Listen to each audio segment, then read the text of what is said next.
சிவாய நம. திருச்சிற்றம்பலம். தங்க சிவாய நம சேனல் பார்வையாளர்களுக்கும் நண்பர்களுக்கும் ஆன்மீக அன்பர்களுக்கும் தோழிகளுக்கும் வணக்கம். இன்று மார்கழி மாதம் 8ஆம் நாள். இன்றைய பதிவில் மார்கழி மாதம் அப்படின்னாலே அறியாத புரியாத தெரியாத மக்கள் என்ன சொல்லுவாங்க அப்படின்னா, இது ஒரு பீடை மாதம் அப்படின்னு சொல்லுவாங்க. பீடை மாதம் அல்ல. இந்த பீடை நீங்குவதற்காக தான் கோயில்களில் பாடல்கள்லாம் போடுறாங்க, பாடல்கள்லாம் பாடுறாங்க. பீடை கழியணும் அப்படிங்கிறதுக்காக தான் பெண்கள் எல்லாம் சீக்கிரமே எழுந்து குளித்து வாசலில் கோலமிடணும் அப்படின்னு சொல்லுவாங்க.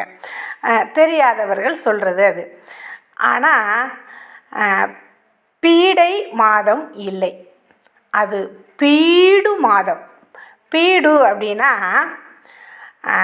திருஞான சம்பந்தர் பாலை கொடுத்து பெருமானும் பெருமாட்டியும் அவரை ஆட்கொள்வார்கள்.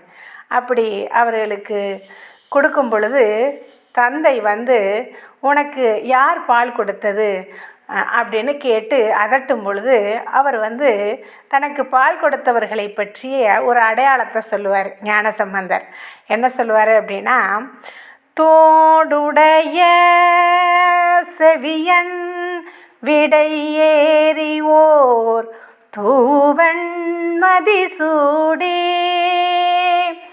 காடுடைய சுடலை பொடி பூசையன் உள்ளம் கவர்கள்வன், ஏடுடைய மலரான் முனை நாள் பணிந்தேத்த அருள் செய்த, பீடுடைய பிரம்மாபுரம் மேவிய பெம்மானிவன்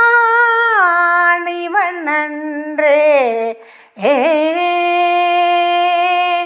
பீடுடைய பிரம்மாபுரம் மேவிய பெம்மானவன் நன்றே அப்படின்னு அடையாளம் சொல்லுவார். கடைசியில் என்ன சொல்லுவார் அப்படின்னா, பீடுடைய பிரம்மாபுரம் மேவிய பெம்மான் அப்படின்னு சொல்லுவார். அப்படின்னா பீடு அப்படிங்கிறது பெருமை மிக்க அப்படின்னு பொருள்படும். பெருமை மிக்க பிரம்மபுரத்திலே அருள்பாலிக்கின்ற வீற்றிருக்கின்ற பெம்மான் தான் எனக்கு பால் கொடுத்தார் அப்படின்னு சொல்லுவார். பீடு மாதம் என்பது பெருமை மிக்க மாதம், சிறப்பு மிக்க மாதம் என்று பொருள். இதனால் தான் பீடுடைய இந்த பெருமை மிக்க மார்கழி மாதத்தில் தான் கிருஷ்ண பரமாத்மா தன்னுடைய பகவத்கீதையில் என்ன சொல்லுவார்னா, நான் மாதங்களில் மார்கழியாக இருக்கின்றேன் அப்படின்னு சொல்லியிருப்பார். அப்படிப்பட்ட இந்த மார்கழி மாதத்தில் நாமெல்லாம் தினம் தினம் காலையில் எழுந்து வாசலில் வண்ண கோலமிட்டு இந்த கோலம்தான் போட போகிறோம் அப்படின்னு நம்மளுக்கு சில பேர் முதல் நாள் இரவே அதை நல்லா பயிற்சி எடுத்துக்கொண்டு ஒரு ரிவிஷன் பண்ணிக்கிட்டு வாசலில் போடுவார்கள்.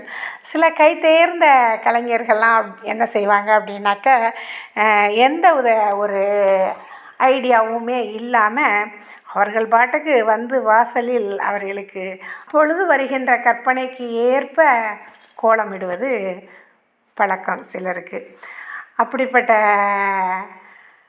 இந்த மார்கழி மாதத்தில் நாம் ஒரு சின்ன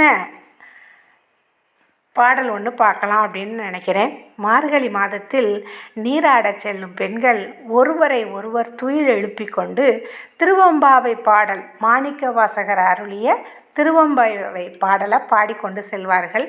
அதில் 8வது பாடலோட அந்த பெண்கள் ஒருவரை ஒருவர் துயில் எழுப்புவதை முடிச்சுக்குவார் மாணிக்க வாசகர். 8 பாடல் வரைக்கும் ஏன் இப்படி தூங்குற, இறைவனுடைய புகழை பாடாமல் பேசாமல் இது என்ன உனக்கு உறக்கம், இப்படி நீ தூங்கலாமா, நீ என்ன கனவுல இருக்கியா, கற்பனையில் இருக்கிறியா, உனக்கு இன்னும் பொழுது புலர்ந்தது தெரியலையா அப்படின்னு பெண்கள் ஒரு நகைச்சுவையோடு ஒவ்வொருவரை துயில் எழுப்பி கொண்டு செல்வதாக பாடலை அமைச்சிருப்பார். அந்த துயில் எழுப்புகிற பாடலை இந்த 8வது பாடலோட முடிச்சுக்குவார். 9வது பாடலுக்கு அப்புறம் இறைவனுடைய பெருமைகளை முழுமையாக ஒவ்வொரு பாடலிலும் சொல்லி அழைச்சிட்டு போவார். அதில் இன்று 8வது பாடலை கொஞ்சம் பாடலான்னு நினைக்கிறேன்.